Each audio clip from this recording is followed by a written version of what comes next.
नमस्कार, बहुत बहुत स्वागत है आपका। इंडिया न्यूज देख रहे हैं आप, मैं आपके साथ अर्पिता सिंह। स्टार्ट करेंगे बड़ी खबर के साथ, जहां कांगो में इबोला का कहर जारी है। ऐसे में नए संदिग्ध मामलों की संख्या अब 900 के पार हो गई है। WHO ने ग्लोबल हेल्थ इमरजेंसी घोषित कर दी है। ऐसे में अब तक इबोला वायरस से 119 लोगों की मौत हो चुकी है। ऐसे में कांगो के पड़ोसी देशों ने बॉर्डर पर थर्मल स्क्रीनिंग शुरू कर दी है। भारत सरकार ने भी ट्रैवल एडवाइजरी जारी कर दी है। कहा जा रहा है कि कोई भी देश जहां इबोला वायरस के केसेस आ रहे हैं वहां ट्रैवल करने से बचे। वहीं अफ्रीकी देश कांगो में इबोला वायरस का खतरा तेजी से बढ़ता जा रहा है। देश के पूर्वी हिस्सों में फैले संक्रमण ने अब गंभीर रूप ले लिया है। कांगो सरकार के मुताबिक संदिग्ध इबोला मामलों की संख्या 900 के पार पहुंच गई है। लगातार बढ़ते संक्रमण और मौतों ने स्वास्थ्य एजेंसियों की चिंता बढ़ा दी है। विश्व स्वास्थ्य संगठन ने भी इस प्रकोप को कांगो के लिए बहुत बड़ा खतरा बताया। विश्व स्वास्थ्य संगठन ने कहा कि कांगो में इबोला का खतरा अब बहुत उच्च स्तर पर पहुंच गया है। हालांकि वैश्विक स्तर पर इसके फैलने का खतरा अभी भी कम माना जा रहा है। WHO प्रमुख टेड्रोस अधानोम ने बताया कि असली संक्रमितों की संख्या आधिकारिक आंकड़ों से कहीं ज्यादा हो सकती है। चलिए, ज्यादा जानकारी के लिए हमारे साथ लगातार सहयोगी आदित्य वधावन इस वक्त जुड़े हुए हैं। आदित्य, लगातार इबोला वायरस के केसेस बढ़ते जा रहे हैं और साथ ही 119 से ज्यादा लोगों की मौत जो है उसकी पुष्टि कर दी गई है। साथ ही भारत में भी इसको लेकर ट्रैवल एडवाइजरी जारी कर दी है। तमाम एहतियातन फैसले लिए जा रहे हैं। क्या कुछ सामने आ रहा है फिलहाल?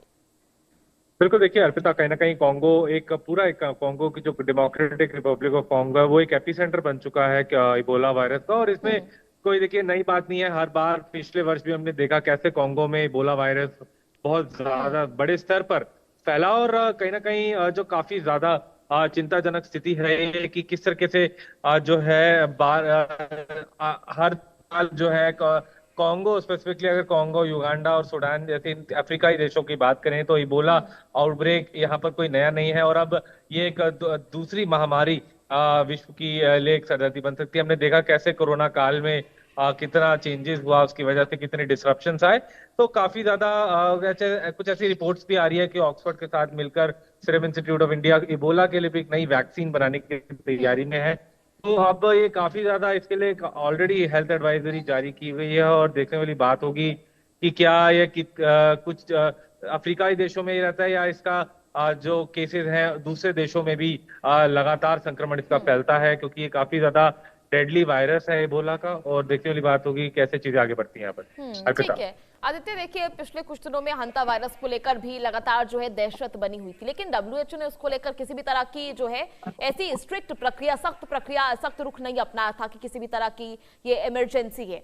लेकिन इबोला वायरस जिससे 119 से ज्यादा लोग अपनी जान गंवा चुके हैं, मौतों का आंकड़ा लगातार बढ़ता जा रहा है, इसको लेकर WHO ने साफ कर दिया है कि ये एक इमरजेंसी का समय है। तो क्या इसको काफी ज्यादा बड़े स्तर पर देखा जा रहा है, क्योंकि क्या अब अलग अलग देशों में भी ये प्रकोप जो है फैल सकता है? जी बिल्कुल, देखिए इसको काफी बड़ा एक हेल्थ इमरजेंसी माना जा रहा है। और WHO ने ऑलरेडी इसको एक इमरजेंसी डिक्लेयर कर दिया है इबोला को।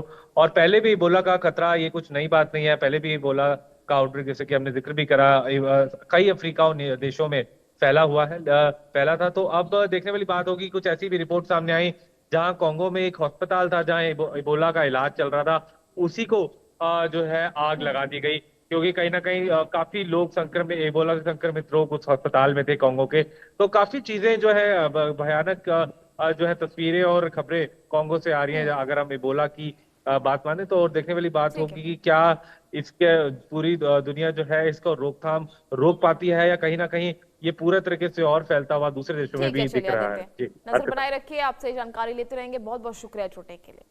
चलिए खबरों में आगे बढ़ेंगे, रुक करेंगे बड़ी खबर जहां ग्रेटर नोएडा में